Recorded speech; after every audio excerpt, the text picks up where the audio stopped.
السلام علیکم، آپ دیکھ رہے ہیں ول انفارمیشن چینل اور میں ہوں آپ کا میزبان محمد شکیل۔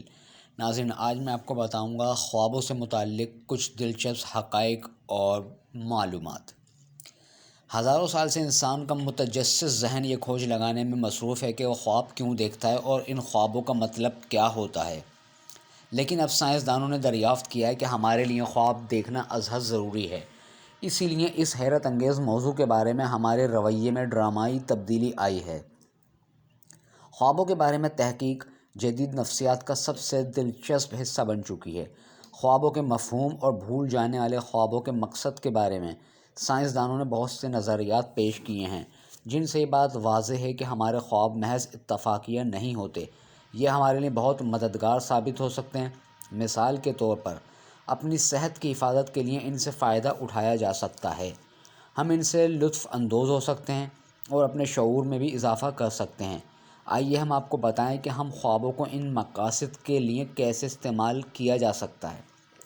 ایک روسی ڈاکٹر اور ماہر نفسیات ڈاکٹر کیستکن نے پتہ چلایا کہ عام طور پر خواب ایسی بیماری کے متعلق ایک بروقت تنبیہ ہوتے ہیں جس کے جسمانی آثار ابھی ظاہر ہونا شروع نہ ہوئے ہوں۔ ڈاکٹر کیستکن کا کہنا ہے کہ انہوں نے اور ان کے ساتھیوں نے کینن گراڈ نیورولوجیکل انسٹی ٹیوٹ میں بہت عرصے پہلے ہی خوابوں کے ذریعے بیماریوں کی تشخیص کر کے کئی قیمتی جانیں بچائیں۔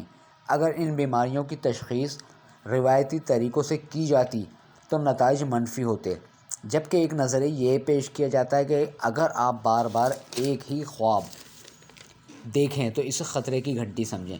یہ صحت میں کسی خرابی کی نشانی ہے۔ مثال کے طور پر خواب میں پیٹ کا زخم دیکھنا جگر یا گردے کی خرابی کی طرف اشارہ کرتا ہے۔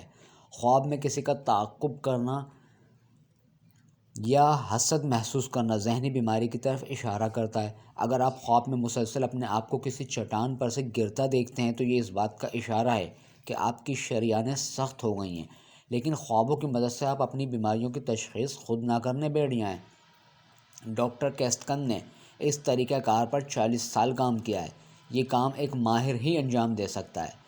ان کا کہنا ہے کہ ہمارے اعصاب دماغ کو ہماری بیماریوں کے متعلق پہلے سے اطلاع دیتے ہیں۔ دماغ انہیں نیم شعوری انداز میں ہمارے خوابوں میں تبدیل کر دیتا ہے۔ ڈاکٹر کیستکن خوابوں کے تجربے کے اس طریقے کو مزید جامع بنانے کی کوششوں میں مصروف ہیں تاکہ روسی ڈاکٹر اسے مرض کی تشخیص کے لیے استعمال کر سکیں۔ فی الحال برطانوی ڈاکٹروں کے لیے یہ طریقہ کار بالکل نیا ہے۔ اگر آپ ڈاکٹر کے پاس جائیں اور اس دوران آپ کسی خواب کے بارے میں بھی پریشان ہوں تو اس کا تذکرہ اپنے ڈاکٹر سے ضرور کر سکتے ہیں۔ اس کی توجہ آپ کے جسم کے اس حصے کی طرف مرکوز ہو جائے جسے معائنے کی ضرورت ہے۔ ڈاکٹر کیستکن نے کوئی حیرت انگیز یا نیا نظریہ پیش نہیں کیا۔ 300 سال قبل مسیح یونانی طب کے خالق ہیپوکریٹس کا بھی اس بات پر یقین تھا کہ خواب بیماری کی پیشگی اطلاعات دیتے ہیں۔ اس کا کہنا تھا کہ اگر کچھ خواب بیماریوں کے متعلق بتاتے ہیں تو کچھ اچھی صحت کی علامت ہوتے ہیں۔ ان خوابوں کو علاج کے لیے استعمال کیا جا سکتا ہے۔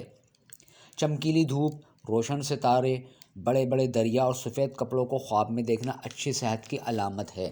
خوابوں پر تحقیق کرنے والے ایک جدید عالم کا کہنا ہے کہ شعوری طور پر ان چیزوں کو خواب میں دیکھنے کی کوشش کرنا ہماری صحت پر اچھا اثر ڈالتا ہے۔ یعنی اگر آپ چاہیں تو اپنی مرضی سے خواب دیکھ سکتے ہیں۔ خوابوں کی لیبارٹری میں کنٹرول کیا جا سکتا ہے۔ اسے آپ اپنی غذا کے ذریعے کنٹرول کر سکتے ہیں۔ محتاط سوچ و وچار کے ذریعے بھی خوابوں کو کنٹرول کیا جا سکتا ہے۔ خوابوں کی لیبارٹری میں سائنسدانوں نے پتہ چلایا ہے کہ اگر آپ سونے سے کچھ دیر پہلے لوگوں کو کوئی فلم دکھائیں تو ان کے خوابوں میں اس فلم کے کسی حصے کی عکاسی ضرور ہوگی۔ اپنے کھانے کو غور سے دیکھیے، یہ آپ کے خوابوں پر اثر انداز ہو سکتا ہے۔ سونے سے پہلے بہت زیادہ پانی پینے سے جنسی خواب نظر آ سکتے ہیں۔ جب آپ کا شعور اس اندرونی آواز سے بیدار ہوتا ہے تو وہ اس آواز کو خواب میں تبدیل کر دیتا ہے۔ زیادہ پانی پینے سے مثانہ بھر جاتا ہے اور دماغ کو خبردار کرنے کے لیے پیغام بھیجتا ہے۔ عام طور پر آپ کا دماغ اس پیغام کو صحیح وضاحت کرتا ہے، یعنی آپ کو اٹھا کر بیت الخلاء بھیج دیتا ہے۔ چونکہ جنسی غدود مثانے کے پاس واقع ہوتے ہیں، اس لیے کبھی کبھار دونوں کے پیغام گڈمڈ ہو جاتے ہیں اور آپ کو جنسی خواب نظر آتا ہے۔ خواب کھانا کھانے کا نتیجہ برے خوابوں کی شکل میں ظاہر ہوتا ہے۔ اگر آپ بہت زیادہ تیزابی چیزیں کھائیں، مثلاً سکے ہوئے پنیر کا سینڈوچ یا کھٹا سیب یا کھٹا دہی، تو آپ کا معدہ دماغ کو شکایت کرے گا، جس کے نتیجے میں آپ خواب میں اپنے آپ کو گرتا ہوا دیکھ سکتے ہیں۔ ناکافی غذا بھی آپ کے خوابوں پر اثر انداز ہوتی ہے۔ اگر آپ بہت سختی سے ڈائٹنگ کر رہے ہیں تو آپ کا معدہ دماغ کو مایوسی کا سگنل بھیجے گا۔